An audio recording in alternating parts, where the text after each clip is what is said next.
is for Best Solo Performance. And it goes to Maddie Corman, who I'm going to summarize. I'm going to talk about you for a minute. Accidentally Brave. Have people seen it? It's just so astonishing. It's written and performed by Maddie Corman, directed by Kristen Hange, produced by Darryl Roth of the DR2. It's so courageous and beautiful that it's hard to believe it exists. The play tells the story of the terrifying moment when the author's happy, safe, and comfortable life comes crashing down when her husband's secret addiction is revealed in a very public way, involving police and courts and the front pages of New York tabloids. At the beginning of the show, Ms. Corman comes downstage and tells us this. This isn't one of those shows where I'm here to tell you that I was okay and that I wasn't okay, but now I am okay, she says, and I'm not okay. And there it is. At that moment, you know you're in for a play and a performance that will offer the unvarnished truth of what happens when a life comes to a sudden halt. Something that was utterly unimaginable suddenly arrives, and the idea of continuing just seems impossible. But Maddie Corman does continue through confusion and rage, to fear and to glimmers of hope. It's not easy and it's not entirely pretty, but it's remarkably honest and a beautifully told story of spiritual struggle and transformation. Ladies and gentlemen, please welcome the recipient of this year's Off Broadway Alliance Award for Best Solo Performance, the brave and virtuosic Maddie Corman.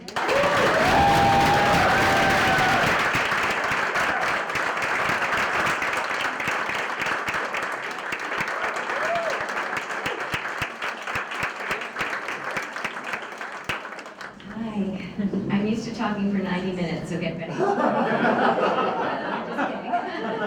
Okay.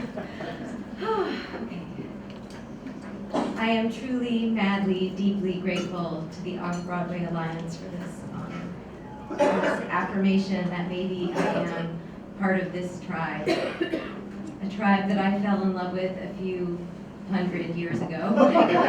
I got my equity card from Joe Papp at the Public Theater. My favorite thing in the whole world is to work on new plays, and Off-Broadway allows me the gift of doing my most favorite thing. I really can't believe this. A few short years ago, I did not know how I was going to take my next breath or my next step, and now I'm at Sardi's.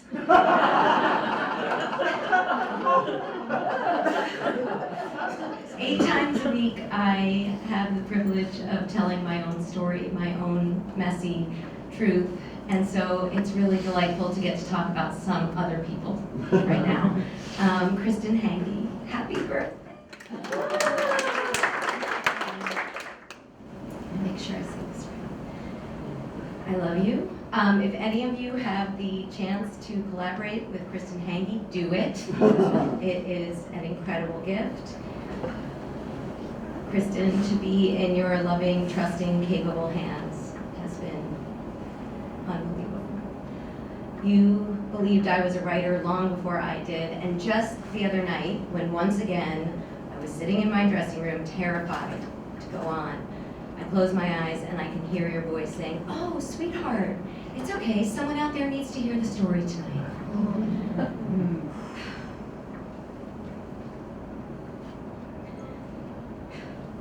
You also make it a lot of fun, which is why most of us started to do this in the first place.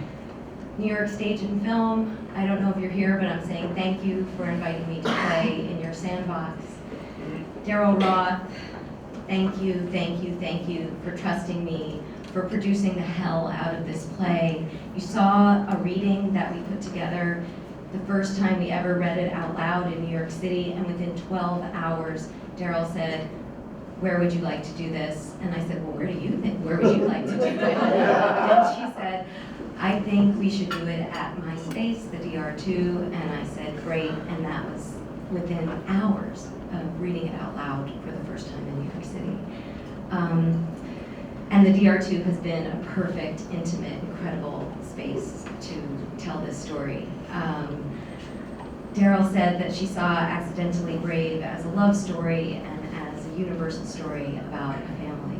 Daryl and Kristen put together an amazing team of inventive designers who help every night, even though they're not actually there, they're there. And I could not do what I do without all of their amazing work. When you do a solo piece, you become very close with your stage manager. In my case, my stage manager is really my scene partner, Marjorie Wood. I love you. Thank you.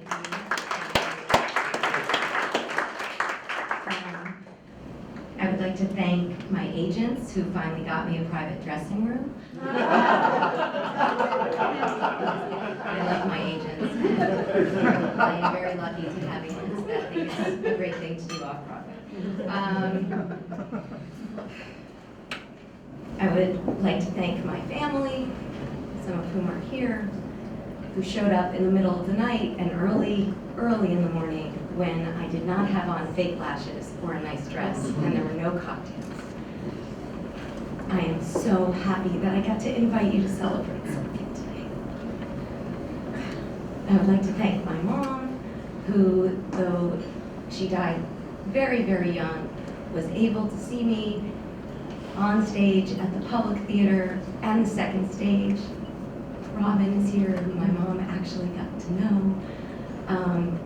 So I've had this second family for a very long time. I feel like my mom is kind of here, and she's very, very jazzed about the whole thing. I would like to thank my kids for being phenomenal and funny and compassionate and forgiving most of the time, and for being my greatest teachers. I would like to thank my husband for being a good man. I would like to thank the men and the women who reached out in those bleak, very early days before there was any thought of writing or performing a play, who were kind and generous enough to share their own stories with me, and who taught me that sharing all of it, even the ugly, messy, shameful parts, are okay.